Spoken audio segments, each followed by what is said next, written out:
我记得有句诗你念过的，里面的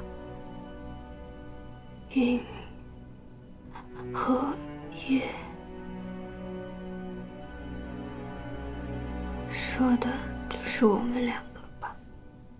9个月亮在天上，9个月亮在水中，9个月亮照山河。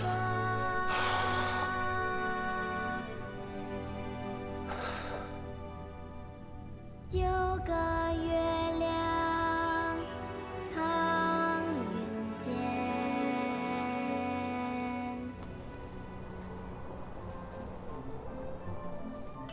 有请，有请。哦，这房子是挺雅致的啊。北生，我听说田家泰就死在里头，你不忌讳啊？何晨兄走了以后，这里就成了逆产，还是周部长照顾我。我想着，故土思故人，留着有留下来的好。长庚兄，哎，咱们第一次见面也是在这儿吧？何晨兄请客，那时候我的香奈儿走失了3天，你是费尽了千辛万苦给我找回来的呀。现在香奈儿还在我的下院，要是再丢失了，还得仰仗长庚兄啊！别，金兄现在今非昔比啊，哪能用得上我呀？但是如果金兄你需要的话，林某愿效犬马之劳，好不好？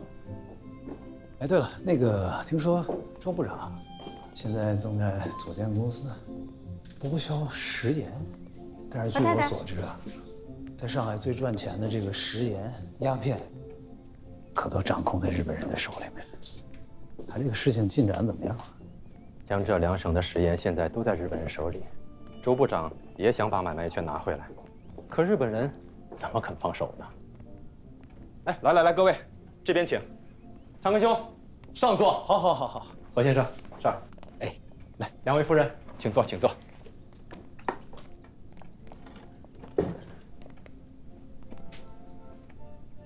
咱接着说，其他地方呢，交通不便，战事不息，购买力也不行，小打小闹，走私还可以，要办公司的话，实在是吃力不讨好，所以一直进展不下去呀。所以金兄啊，我今天来其实是给你献宝。何先生啊，何先生就是我口中说的那个宝。何先生有什么好法子吗？金次长，您知道现在除了黑白二物，这市面上什么货物最值钱？愿闻其详啊。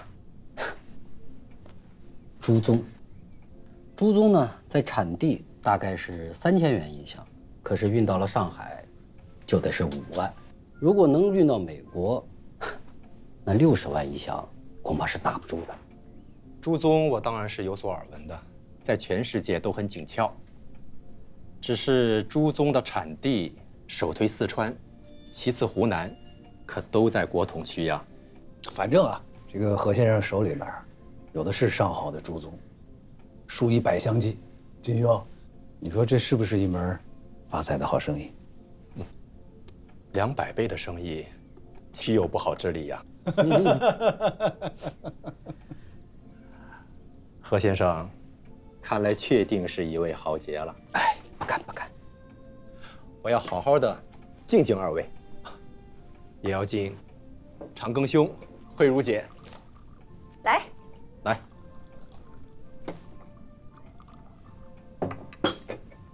理解。来，金次长。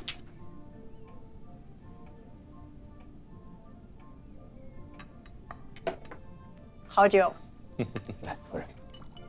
慧茹姐，长庚兄和周部长的矛盾呢，金某可是一直在尽力的调解呀。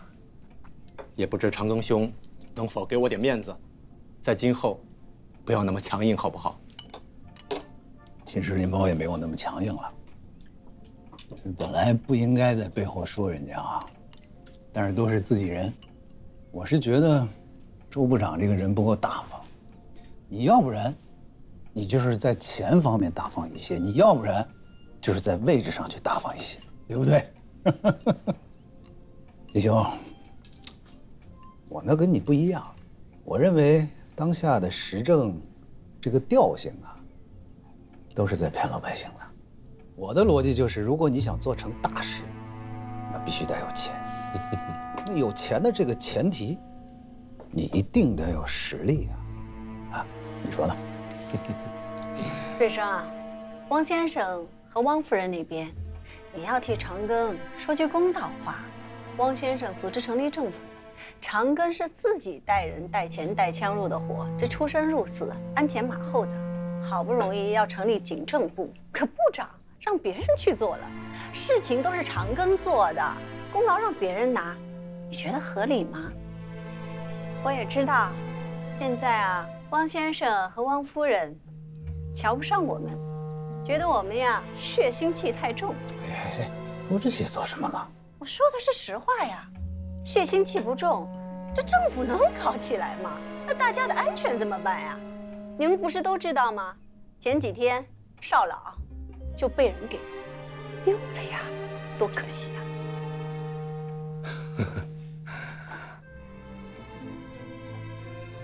哎呀，这提到邵老，我想起来了，上次咱们在这吃饭的时候，邵老就坐在我的这个位置上。哎呀，你说提起他，我真是想当初咱们来上海的时候，真的也是多亏了邵老的提携呀。但是后来这个邵老啊，就是嫌弃我这个身份，哎呀，所以就渐行渐远了。再往后呢，这就被重庆分子盯上了，可惜呀。有什么可惜的？这呀都是命，对吧？长庚兄，慧茹姐说的非常在理，非常实在。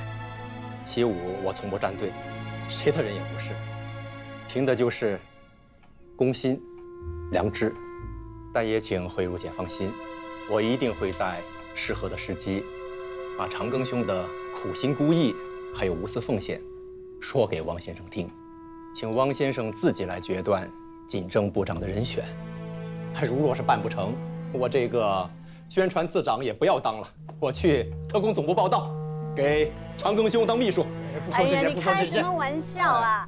你是笔杆子，他是刀把子，你们两个人必须得联合起来，那汪先生的话别人才听得进去啊，是不是？好，好，好，我们就听慧茹姐的，言出必行。来来来，我们端起此杯，都敬长庚兄。一起，来来来来来。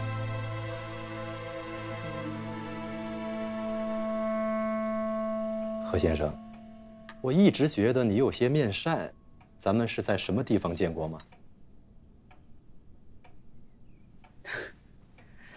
金次长，我们的确是见过，而且就在此地。此地？我记得初次与金次长见面的时候，金次长就是在这个位子，击节而唱，怒发冲冠，凭栏去。包子。不知道金次长还记不记得孟府家宴？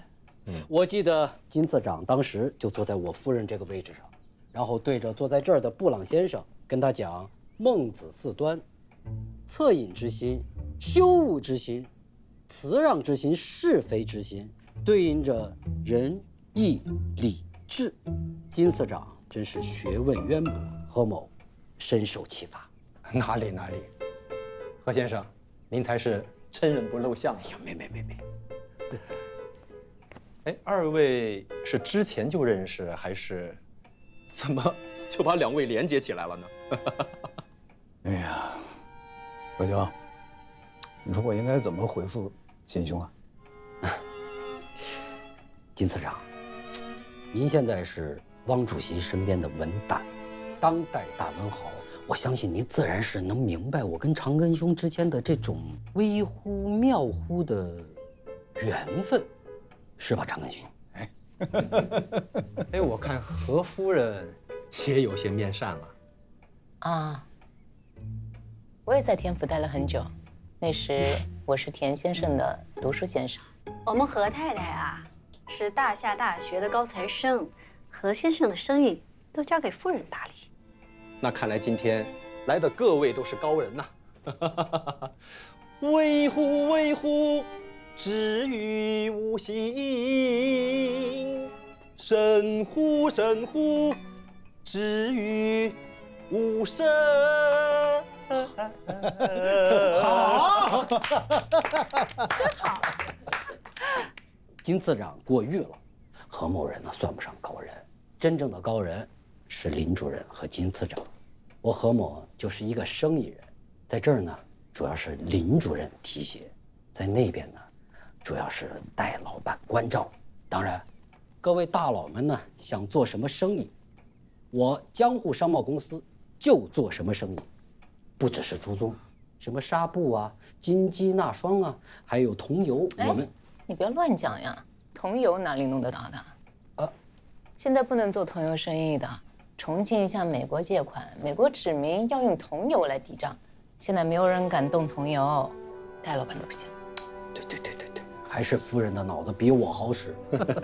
看来今天都是老朋友啊。我呀，还是那句话，有钱咱们大家一起赚，能在河边上摸着大鱼，何必跑到河中间去捞那小虾呢？对吧？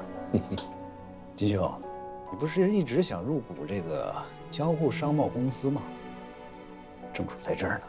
这样，一会儿吃完饭，你们私底下好好聊一聊，好不好？何兄，长庚兄大气。不知道饭后能否请贤伉俪多盘桓一时啊？我得听慧茹姐的。我听林主任。我也得听慧茹姐的呀。那不开玩笑的，实话嘛真是的。瑞生，我倒觉得你们饭后好好聊聊，挺好。好，大家吃啊。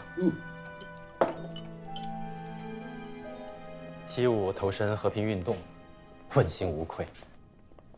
我是费尽了心力，东挪西借，买下了这块宅地，为的就是能够纹丝不动的保留下这个角落。1年多了，我时常是在此地一个人思念何晨兄啊。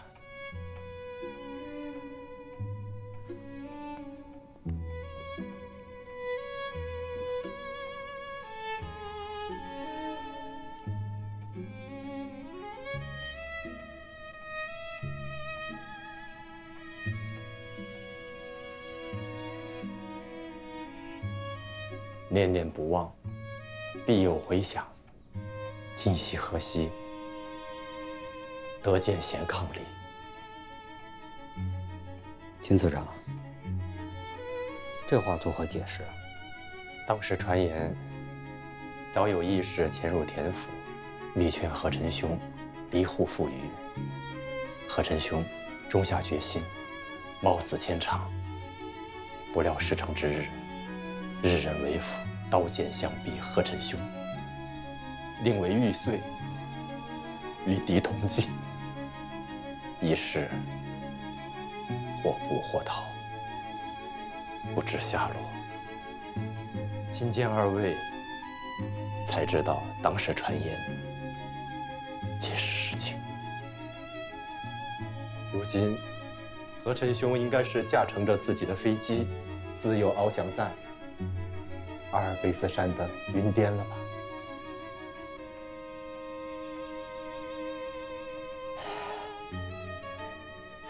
我刚刚真是起了一身鸡皮疙瘩。金次长，冒昧问一下，您到底是主张和平呢，还是主张抗战？我主张和平，但也不反对抗战。只要是对国有益，其武并无成见。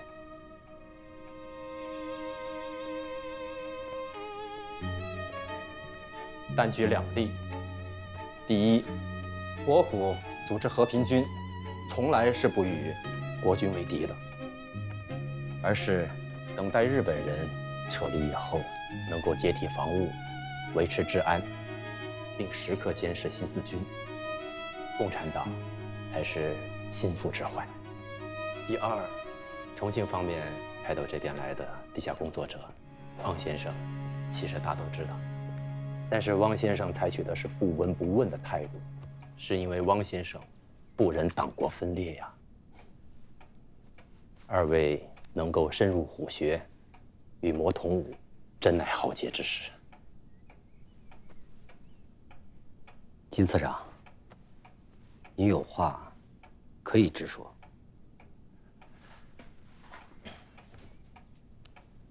毕师兄，何夫人，当初你们是怎么样对待何晨兄，就请怎么样对待齐武。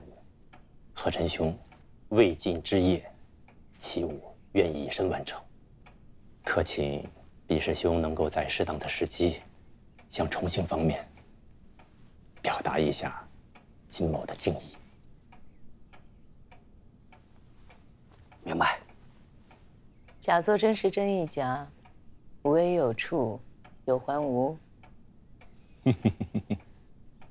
何夫人，所言甚是。那金次长，打算在我们江户商贸入多少股？多多益善。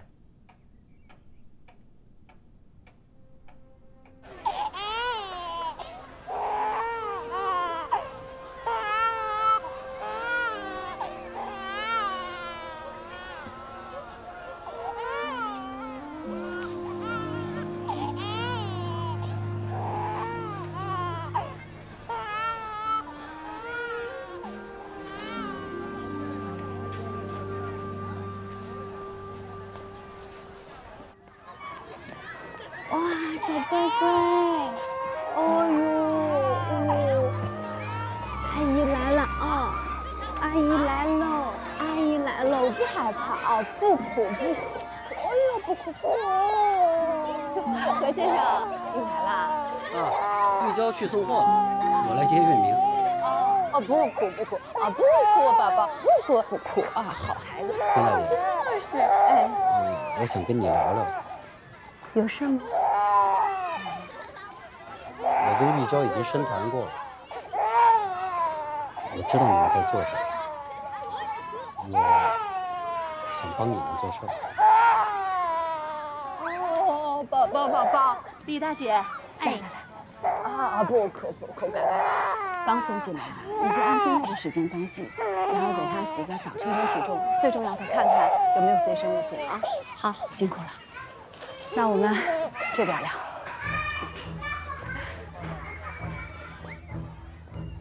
林长庚啊，和金七武这些人是集江湖、党工、政客、特务各种成分的混合体。他们呢很有野心，但是心中没有信仰，没有忠诚，没有家国。这样的人，他们的下场往往就是人为财死，鸟为食亡。看上去是他们的铠甲，其实正是他们的软肋。如果你能够帮他们挣钱，就恰恰为自己争取到了工作的空间。而且你还要通过他们广交朋友，因为只有这样，才能够更细致、更深入地洞察他们的内心。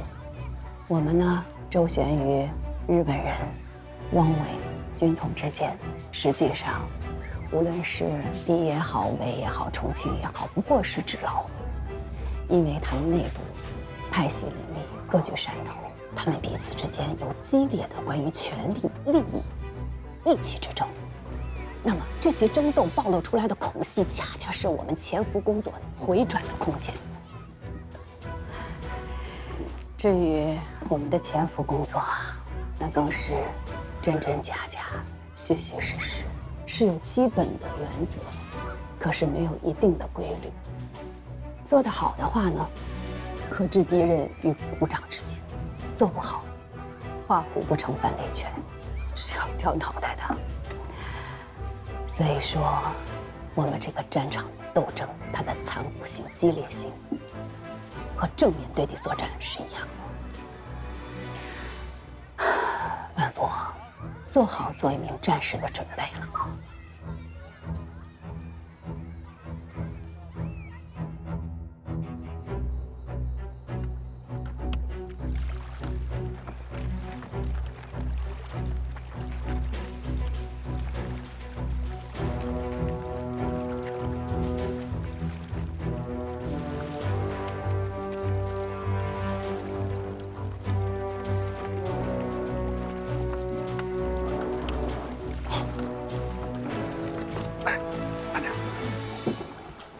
尹冠兄，李凤雄，你这个发明创造，我可是心服口服啊！你是心服口服了，但是辛苦的是两边兄弟的手。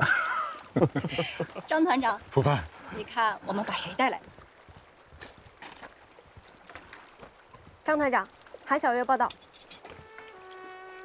1941年的中秋，是一个平淡的中秋节，但它却是你小月阿姨人生中的重要时刻。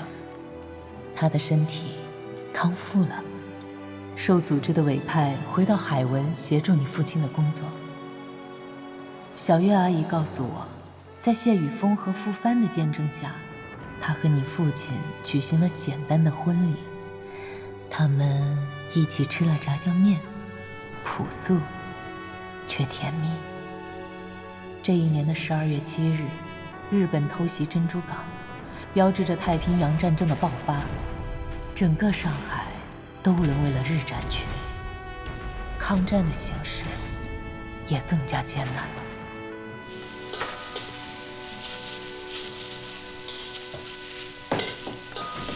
炒菜呢？来，我来。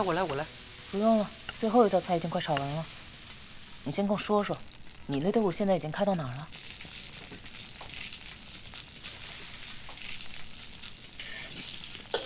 芜湖，不对，代仓。你挺能耐啊！你这仗开得这么快，照你这速度，明天不就到上海了吗？这怎么守城啊？嘘，太爷现在状态很不好，我是担心不给他下猛药，不给他一些好的战略，要出事情。就前天我跟他说咱们损失了一个团，他立马拍案而起，面红耳赤，差点撅过去。我必须给他吃定心丸啊！万福啊，哎，战况怎么样啊？咱们的队伍打到哪儿了呀？打到上海边上了。上海啊？什么地方啊？罗店到罗店了。说是啊，已经打到罗店了。什么？罗店？罗店不是你们87旅吃亏的地方吗？对呀，就是那儿。好，血债血偿，彻底清算，打回去。打回去。来，太爷，我去拿碗筷去啊。哎，不对呀，万福啊，怎么这些天我也没听见枪炮声啊？太爷，小鬼子现在没有能力了，他们的舰船都没了，都开回本岛去了，哪有什么舰炮啊？而且，小日本现在是日落西山，强弩之末，别说重武器了，轻武器都没多少了。而且，您不是不知道，您出来之后耳朵也背，眼睛也花，其实这炮啊响了好几次了，您都没听见。嗯，是吗？按照目前的这个进展啊，咱们的队伍肯定用了摩托化部队，啊，上海的光复指日可待。今天晚上必然有一次城镇争夺之战。你们不信啊？我吃过的盐啊，比你们吃过的饭还多呀。战略上我还是略知一二的。比如每一次我来推测云魁的战士每猜必中，对吧，玉娇？是的，爹。抗战打到今天，我们总算扬眉吐气了。等到上海光复那天，咱们把新衣服都穿上，啊，我一定会上大街去游行，臊死那些汉奸。今天可是太开心了，万福有酒吗？酒。有，哎，有酒，拿酒是吧？拿酒。哎，抗战胜利了，万福、玉娇啊，你们想过没有啊？抗战胜利以后，你们有什么打算呢？哎，你们别忙，坐下，我有话要对你们说。将来抗战胜利了，你们有什么长远的打算没有啊？啊？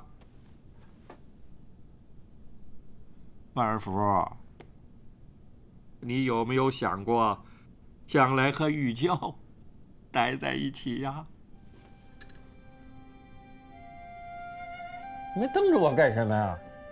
啊，我不糊弄，我也不是仅仅因为今天的这个战报，我早就这么想过了。满福啊，其实那天月明在那叫你一声爸爸，我的亲孙子管你小子叫爸爸啊，可是我不生气也不厌恶，我是满心的欢喜呀。玉娇啊，我老了，我的身体究竟怎么样，你们也不要瞒我啊，我自己非常的清楚。我想万一我走了，你跟月明怎么过呀？天，万福这个孩子啊，虽然我吵他骂他，我知道他在监狱里我们天天的在一起，我教他签字文，给他讲屈原，给了他云魁都没有接受的启蒙教育，这弥补了我的遗憾。从那天起，我就把他当作是我的亲儿子。咱们这一路走来啊，时间是考验一个人的最好的标尺啊。万福这个孩子可以依赖，他是好孩子，你也是好孩子。按照过往，人们会说让你守节，守节个屁！只要你们过得好，让月明平平安安、健健康康的长大，我张路贤此生足矣。此生足矣。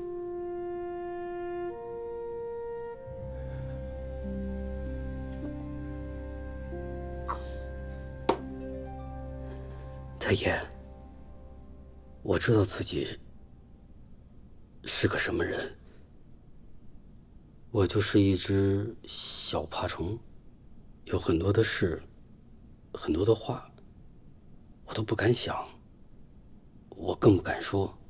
这些年在外边，我叫您爹，可是回到家里，我一直叫您太爷，我就是怕越过了这个界。但是您今天说，您把我当儿子，其实我早就把您当我爹了。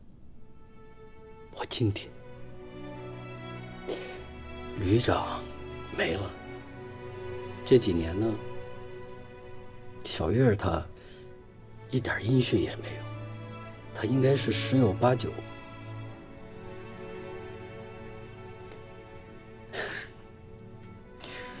月明，打他出生第一眼看到的人，除了他娘，就是我。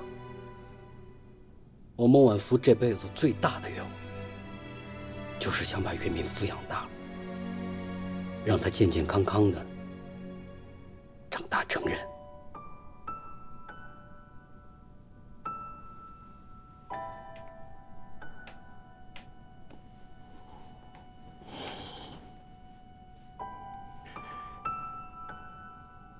玉娇，你怎么想啊？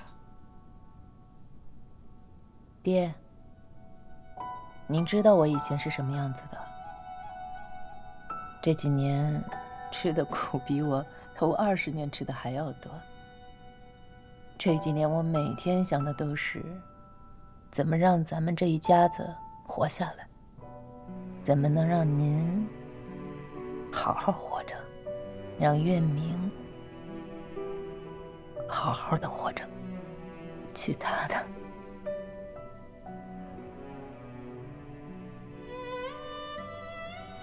万福很好的，特别好。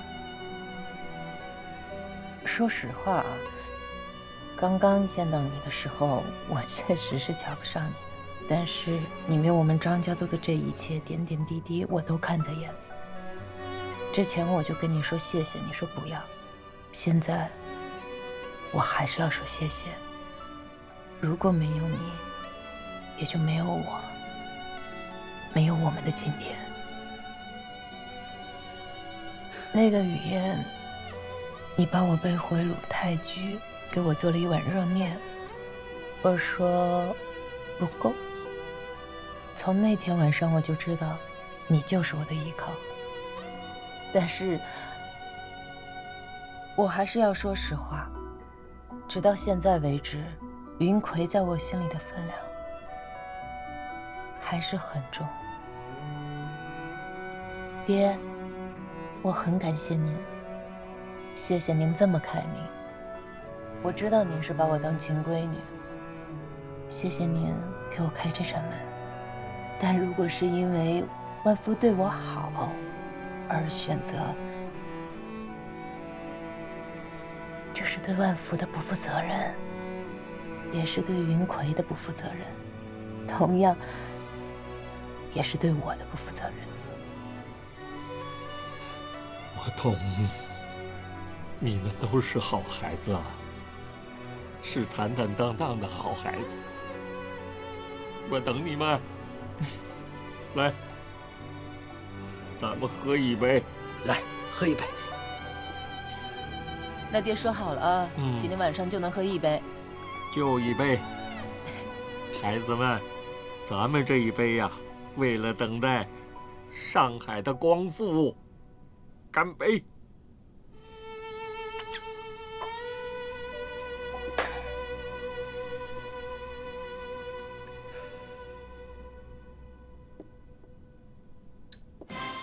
不笑点儿，这鼓着脸，喊起来啊！喊呐喊呐喊呐！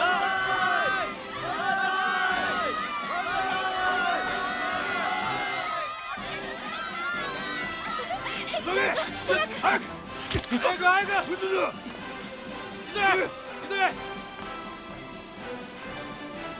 小玉，哎，一队。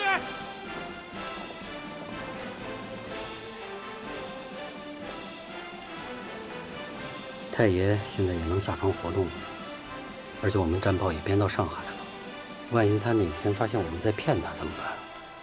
我这2天也在想这件事，我想把爹送到曾大姐那边去。哎，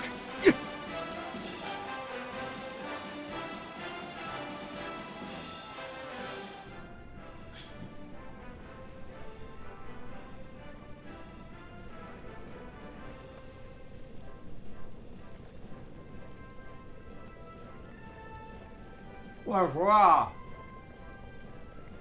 玉清，南有天罡之万岁！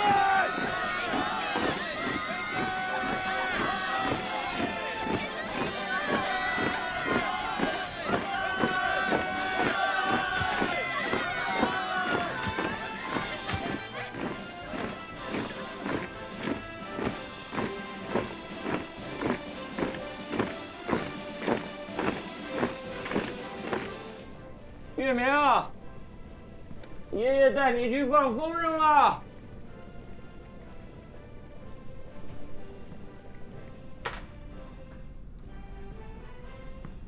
月明，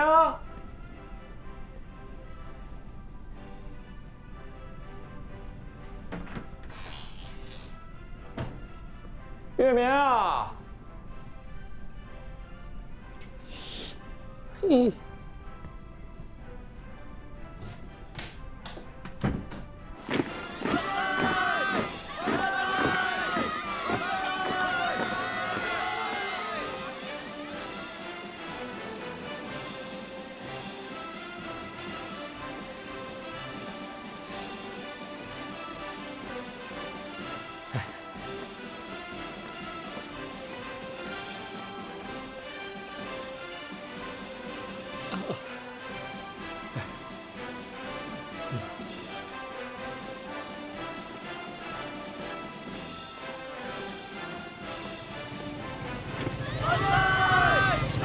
这个是反对！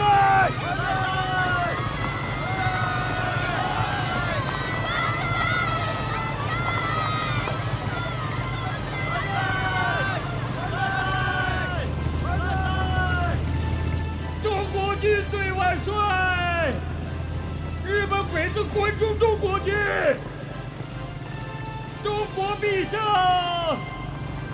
上海光复！中国必胜！中国必！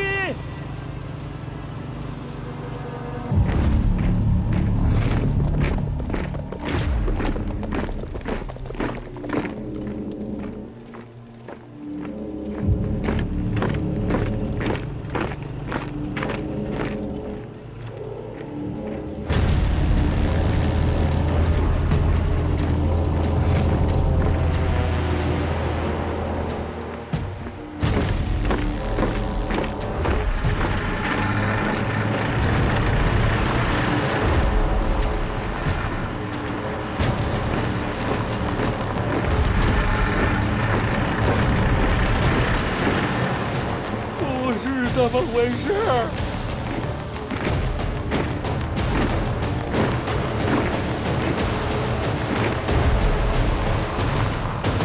不是这么回事啊！你看，楼梯有人。爷爷，那放风筝。中国必胜！太爷，中国必胜！上海光复！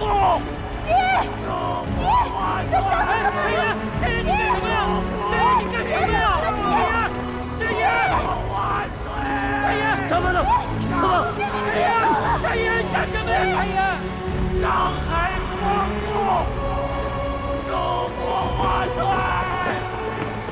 中国必胜！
爹已经走了，你睡爹的床吧。